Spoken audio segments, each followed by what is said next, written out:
Hello दोस्तों, आज की बुक समरी है the 7 habits of highly effective people, जिसे लिखा है स्टीफन कोवी ने। तो चलिए शुरू करते हैं। स्टीफन कोवी की यह पुस्तक 1989 में पब्लिश हुई थी, पर यह आज भी दुनिया की बेस्ट बुक में से एक है। आज भी इसकी बताई गई बातें बहुत इफेक्टिव है।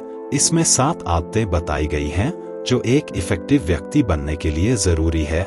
हम दुनिया को पूरी तरह अपनी परसेप्शन से देखते हैं। किसी भी स्थिति को बदलने से पहले खुद को बदलना होगा और खुद को बदलने के लिए खुद की परसेप्शन को बदलना होगा। आपको अपने हालात बदलने के लिए और अपनी लाइफ बदलने के लिए अपने आप को बदलना होगा, और यह आप अपनी आदतों को बदलकर कर सकते हैं। इस बुक में ऑथर ऐसे 7 हैबिट्स के बारे में बताते हैं जो एक प्रभावशाली इंसान में होते हैं, जिसे आप इस समरी में सीखेंगे। हैबिट 1, प्रोएक्टिव बने। दुनिया में 2 तरह के लोग होते हैं, रिएक्टिव और प्रोएक्टिव।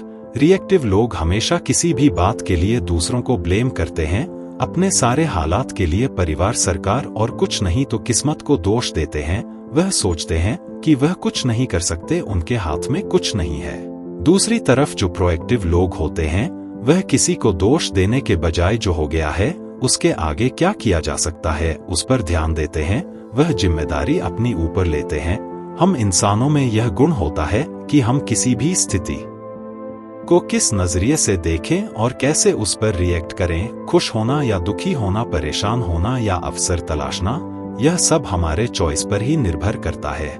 हाईली इफेक्टिव लोगों की यह पहली आदत होती है कि वे अपने जीवन की जिम्मेदारी स्वयं लेते हैं, खुद ही निर्णय लेते हैं और परिणामों को स्वीकार करते हैं, जिससे वे सफल होते हैं या उनसे अनुभवों को सीखते हैं। हैबिट 2, अंत को ध्यान में रखकर शुरुआत करें। जब हम कोई घर बनाने का सोचते हैं तो पहले उसका नक्शा तैयार करते हैं और फिर एक प्लान तैयार करते हैं। उसी तरह हम लोगों को कैसे याद रहेंगे वैसा ब्लूप्रिंट बनाना चाहिए। मतलब जब हम इस दुनिया में नहीं होंगे तब लोग हमें कैसे याद करेंगे। क्या आप अपने बारे में सुनना पसंद करेंगे और क्या आप वैसे इंसान अभी भी हो? अगर नहीं तो फिर उस तरह बने। कोई भी चीज 2 बार बनती है, एक हमारी इमेजिनेशन में और दूसरा रियल में। तो इमेजिन करें कि आप किस तरह के इंसान हैं और फिर उस तरह का बने। हैबिट 3, सबसे जरूरी काम करें। हमारे पास कई सारे काम होते हैं, उसमें से कुछ बहुत जरूरी होते हैं और कुछ गैर जरूरी, पर हम अपना टाइम का सही इस्तेमाल नहीं कर पाते हैं कि कौन सा काम किस समय करना है। इसलिए टाइम निकल जाने से हम दुखी भी होते हैं। ऑथर कहते हैं कि हमें अपने कामों को 4 भागों में तोड़ना चाहिए। नंबर 1 है अर्जेंट इंपॉर्टेंट, यानी वह काम जिन्हें एक डेडलाइन के अंदर खत्म करना है, नहीं तो बुरे अंजाम भुगतने पड़ेंगे। जैसे कल एग्जाम है तो आज अच्छे से पढ़ना है। Number 2, not urgent but important, यानी वह काम जिसका फिक्स्ड डेडलाइन नहीं है, पर उसे ना करने से भी कुछ बुरा हो सकता है। और इसमें वह सारे अच्छे काम है जो हमारे जीवन को बेहतर बनाते हैं, जैसे एक्सरसाइज, हेल्दी डाइट, सही नींद और family time. Number 3, urgent but not important, यह वह काम है जो मीनिंगलेस है और हमारे जीवन में कोई वैल्यू नहीं देते, जैसे कोई नई मूवी देखना। Number 4, not urgent not important, यह वह काम है जो पूरी तरह से टाइम वेस्टर हैं, जैसे गेम खेलना, सोशल मीडिया पर घंटों टाइम बिताना। हाईली इफेक्टिव लोग पहले और दूसरे भाग के कामों को पूरा करते हैं, तीसरे और चौथे भाग से वह दूर ही रहते हैं। इसीलिए हमें अपने कामों को प्रायोरिटी देकर उसे पूरा करने की कोशिश करनी चाहिए, जिससे टाइम का इफेक्टिव इस्तेमाल भी होगा। हैबिट 4, सबके जीत के बारे में सोचे। इफेक्टिव लोग हमेशा विन विन मेंटालिटी से काम करते हैं।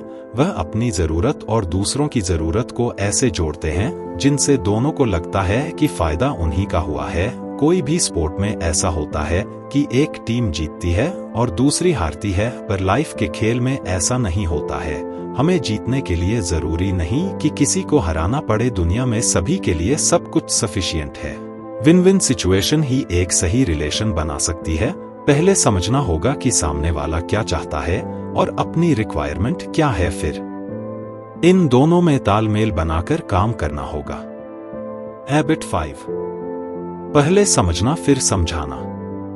हमें सिर्फ दूसरों को रिप्लाई देने के लिए बातें नहीं सुननी चाहिए, बल्कि वह कैसा फील कर रहे हैं उसकी जगह अपने आप को रखकर सुनना चाहिए, जिससे हम एक ट्रस्टवर्दी रिलेशन बना पाएंगे।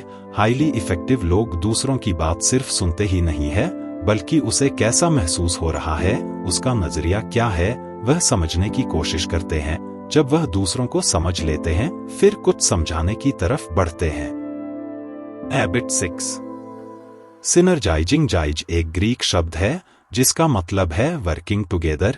जितने भी चीजें हैं सब इसी प्रिंसिपल से काम करते हैं। जितने भी मशीन है उसमें सभी पार्ट्स मिलकर ऐसे काम करते हैं जिससे इफेक्टिव रिजल्ट मिलता है। इस धरती की खूबसूरती यह है कि हर कोई एक दूसरे से अलग है, पर प्रकृति की विभिन्नता में भी हर चीज आपसी तालमेल से काम करती है, जैसे कि हमारे शरीर के अलग अलग अंग जो सब तालमेल से काम करते हैं। हाईली इफेक्टिव लोगों की दूसरे लोगों के साथ आपसी तालमेल बनाने की आदत होती है। सारे कामों का बोझ खुद पर ना रखकर लोगों में सही से बांटकर मिलकर काम करने से ही अच्छे रिजल्ट मिलते हैं। Habit 7 sharpen the saw. Sharpen the saw से हमारा मतलब है कि अपने सबसे बड़े एसेट को शोपन करें, यानी हमेशा कुछ नया सीखते रहे। और आपका सबसे बड़ा एसेट आप खुद हैं। आपको रेगुलरली खुद को रिन्यू करना पड़ेगा। आपकी लाइफ के हर एस्पेक्ट में आपको इम्प्रूव करना पड़ेगा, मतलब फिजिकली, स्पिरिचुअली, मेंटली, सोशली और इमोशनली। आप रेगुलर एक्सरसाइज से खुद को रिन्यू रख सकते हैं। इसके लिए जरूरी नहीं कि आप जिम जाएं या फिर महंगे इक्विपमेंट ही खरीदें। आप घर पर ही एक्सरसाइज कर सकते हैं। आप रन कर सकते हैं, जॉगिंग कर सकते हैं या फिर रैपिड वॉक ले सकते हैं। अगर आप एक्सरसाइज नहीं करना चाहते तो स्लो तरीके से कोई भी एक्टिविटी कर सकते हैं और फिर आप देखेंगे कि डे बाय डे आपकी बॉडी इंप्रूव हो रही है। इसी तरह आपको अपनी स्पिरिट को भी रिन्यू करने की जरूरत है। ऐसा कई बार होता है कि जब आप खुद को पूरी तरह थका हुआ पाते हैं, रोजमर्रा के चैलेंज से हम बेहद थक जाते हैं, तो हमें खुद को इंस्पायर रखने की बेहद जरूरत है। और आप प्रेइंग, म्यूजिक और बुक रीडिंग करके या फिर नेचर के साथ जुड़कर खुद को इंस्पायर कर सकते हैं। आपको टाइम निकालकर खुद को रिन्यू करना ही पड़ेगा, क्योंकि जो टूल आपकी लाइफ में जरूरी है वह तो आपके पास है ही, बस उनको शोपन करने की जरूरत बीच बीच में पड़ती रहती है। तो अब हम पहुंच चुके हैं कंक्लूजन पर। आपने हाईली इफेक्टिव लोगों की 7 हैबिट सीखी। हैबिट नंबर 1 है प्रोएक्टिव बने। हैबिट नंबर 2 है एंड को ध्यान में रखकर किसी भी काम की शुरुआत करें। हैबिट नंबर 3 है कि सबसे पहले जरूरी चीजों को करें। हैबिट नंबर 4 है कि विन विन सिचुएशन सोचे। हैबिट नंबर 5 है कि अपनी बात समझाने के बजाय पहले दूसरों की बात समझने की कोशिश करें। हैबिट नंबर 6 है सिनर्जाइजिंग। नंबर 7 है अपने एसेट्स को शोपन करें। हैबिट नंबर 1, 2 और 3 आपको अपने कैरेक्टर इंप्रूव करने में मदद करेंगे। हैबिट नंबर 4, 5 और 6 दूसरों के साथ आपके रिलेशन इंप्रूव करेंगे। और लास्ट में हैबिट नंबर 7 से आप अपनी यह अच्छी क्वालिटी लाइफ टाइम तक मेंटेन करके रख सकते हैं। तो अब जो भी आपने सीखा है उसे डेली लाइफ में अप्लाई करना सीखें। तो दोस्तों, इसी के साथ यह समरी यहाँ पर खत्म होती है। मुझे आशा है कि आपको यह बुक समरी पसंद आई होगी और आपको इससे कुछ नया सीखने को मिला होगा। अगर आपको लग रहा हो कि इस कंटेंट में बहुत वैल्यू है तो आप अपने दोस्तों के साथ जरूर शेयर करें। धन्यवाद।